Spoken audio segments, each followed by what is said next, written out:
Next question. तो देखो, बोला a circular park of the radius 20 metre is situated in a colony. Three boys Ankur Syed David are sitting at the equal distance. ये ध्यान रखना, equal distance है।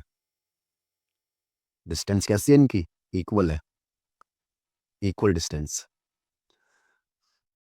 तो सबसे पहले हमें सर्कल बनाना पड़ेगा इसका। बना लेते हैं सर्कल।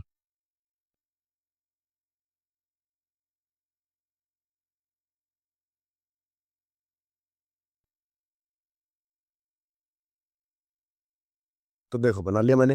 हमें बोला सर्कुलर पार्क है जिनकी रेडियस कितनी है? 20 मीटर। अब इसमें तीन बॉयज बैठे हैं। एक बैठे हैं हमारे अंकुर भाई साहब, एक बैठे हैं सैयद मुश्ताक, एक बैठे हैं डेविड धवन। ठीक है, ये तीन लोग बैठे हैं, इनकी डिस्टेंस क्या इक्वल है। मतलब ये वाली साइड इसके इक्वल है, ये इसके इक्वल और ये इसके इक्वल। और बोला है सारे टेलीफोन से खेल रहे हैं, toy telephone in his hand to talk each other. Find the length of, जो रस्सी है उसकी लेंथ फाइंड करनी है हमें। मतलब इनकी लेंथ फाइंड करनी है हमें, ए एस या तो एच डी या ए डी, किसी एक की निकाल ली तो हमारी तीनों की आ जाएगी। सुनना जरा। अब इतना करने के बाद सबसे पहले तो हमें एक खींचनी पड़ेगी इसमें मीडियन। तो मीडियन खींच लेंगे हम।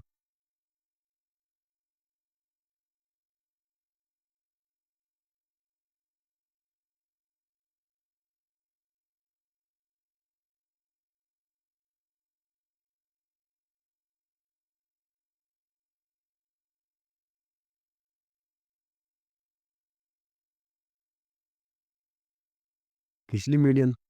जानते हुए मीडियन क्या होती है? मीडियन होती है जिसका रेशो, ये मान लो ओ है,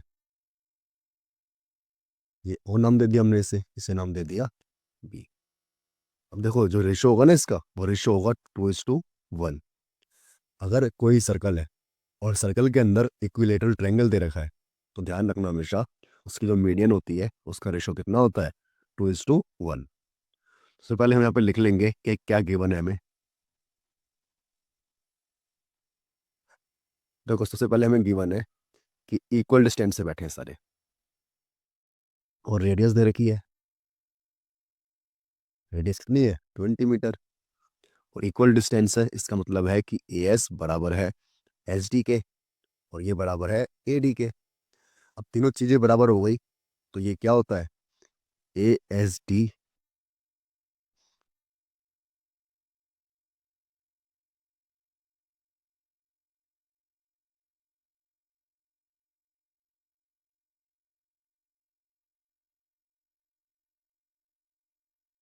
तो ए एस डी क्या हो गया? इक्विलेटरल ट्रायंगल हो गया।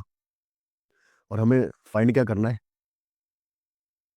फाइंड करना है हमें या तो ए एस, या फिर एच डी, या फिर ए डी। तीनों फाइंड करनी है। अगर एक निकाल ली हमने तो तीनों आ जाएंगे अपने आप।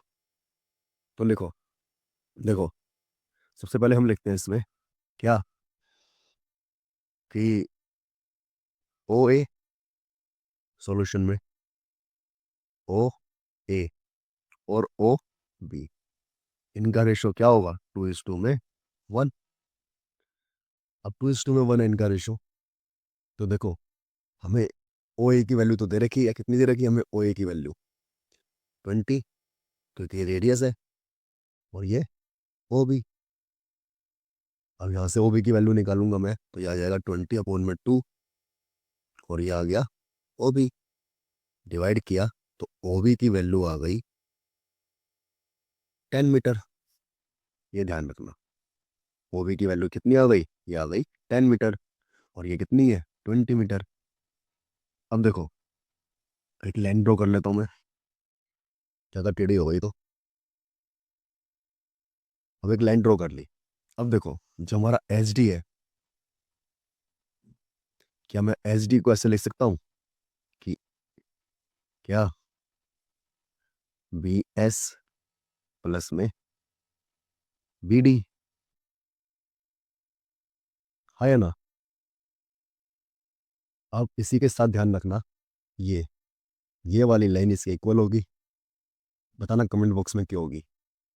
चलो मैं ही बता देता हूँ। क्योंकि जो ये ओ है इससे क्या कर रही है? परपेंडिकुलर डिस्टेंस है, और परपेंडिकुलर डिस्टेंस है ये तो ये कोड को क्या करती है, दो बराबर हिस्सों में बांटती है। तो यहाँ से मैं लिख सकता हूँ कि एच डी क्या हो जाएगी,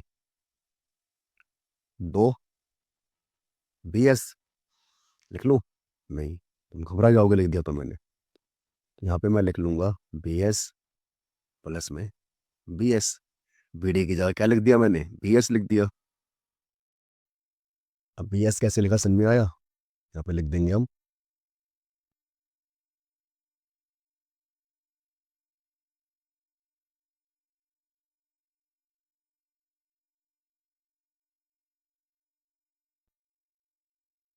लिख लेंगे हम कि परपेंडिकुलर फ्रॉम दिस सेंटर बस तक दी कोड, इसलिए BS BD क्या होंगी, बराबर होंगी।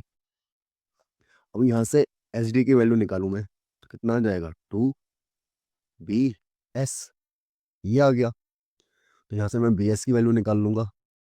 तो BS की वैल्यू आ जाएगी कितनी, कितनी आएगी, HD अपॉन में 2। तो ये हमने क्यों निकाला, समझाता हूँ मैं क्यों निकाला हमने ये।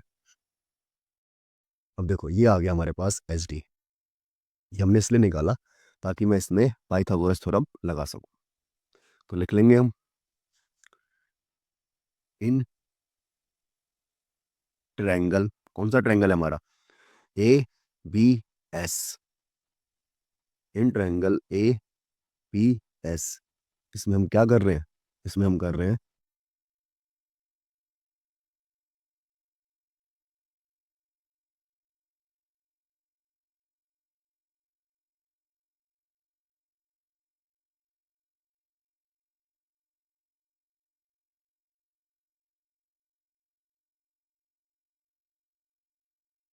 Applying Pythagoras theorem. तो देखो यहाँ लगाते हैं पाइथागोरस थ्योरम।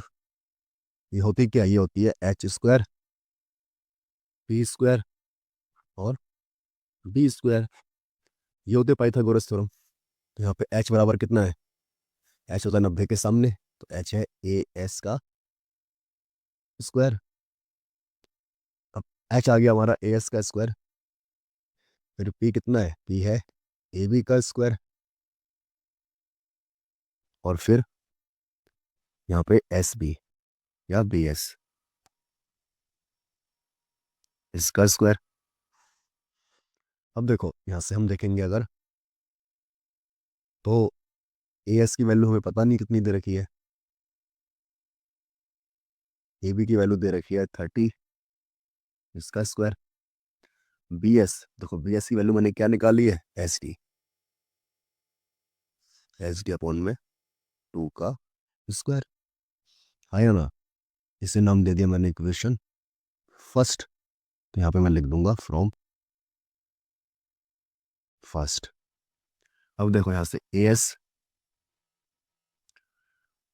का स्क्वायर, तो इसका स्क्वायर होता है 900।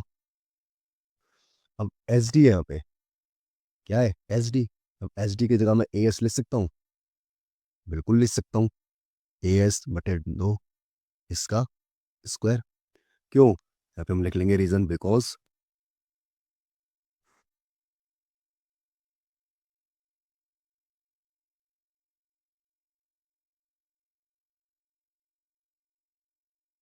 ये है रीजन इसका, क्योंकि तीनों साइड्स क्या है, इक्वल है।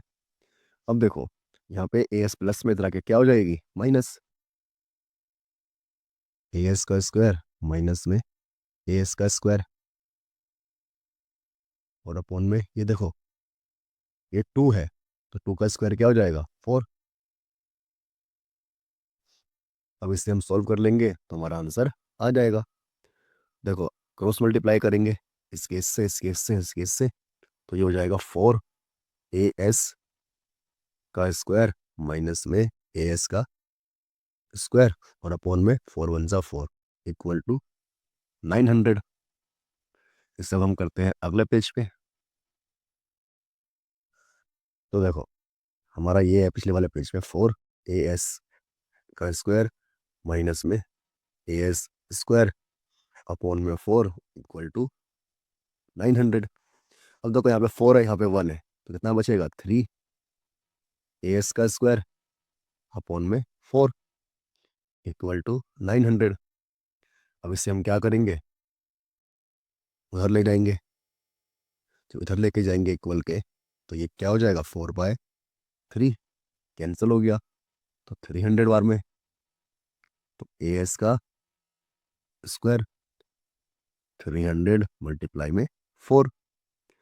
अब ए एस का स्क्वायर इक्वल टू कितना आ जाएगा 1200।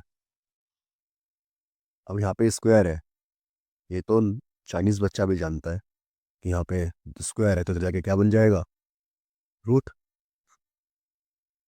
अब इसका अंडर रूट निकाल लेंगे। आता है अंडर रूट निकालना, कैसे निकालते हैं, देखो ऐसे निकालते हैं। इसके हम फैक्टर करेंगे पहले, 8वीं क्लास में आपने सीखा होगा, अगर नहीं सीखा तो मेरी वीडियो से सीख लेना। ये 600, फिर 2 से करेंगे, 300, फिर 2 से करेंगे, फिर 2 से 75, फिर 3 से हो रहा है, हाँ 3 दूनी 6, 3 पंजे 15, फिर 5 से, फिर 5 से। तो हमने इसके फैक्टर करे तो कितने आ रहे हैं 2 × 2, फिर एक और बार 2 है, फिर 3 है, फिर 5 इंटू में 5 है। तो देखो पेयर बन गया इसका, तो जिसका पेयर बन जाता है वो क्या आ जाता है बाहर, पेयर बन गया बाहर, ये 3 अकेला रह गया, 5 का भी बन गया, 5 भी बाहर। अब इसे मल्टीप्लाई कर लेंगे, तो आएगा मल्टीप्लाई करने पे 20√3 मीटर। तो जब ए एस आ गया हमारा 20 मीटर, तो देखो ए एस हमें इक्वल दे रखा है किसके, एच डी के, और ये बराबर है ए डी के। मीन्स ये सारे क्या आ गए 20√3 मीटर, और ये हो गया हमारा आंसर।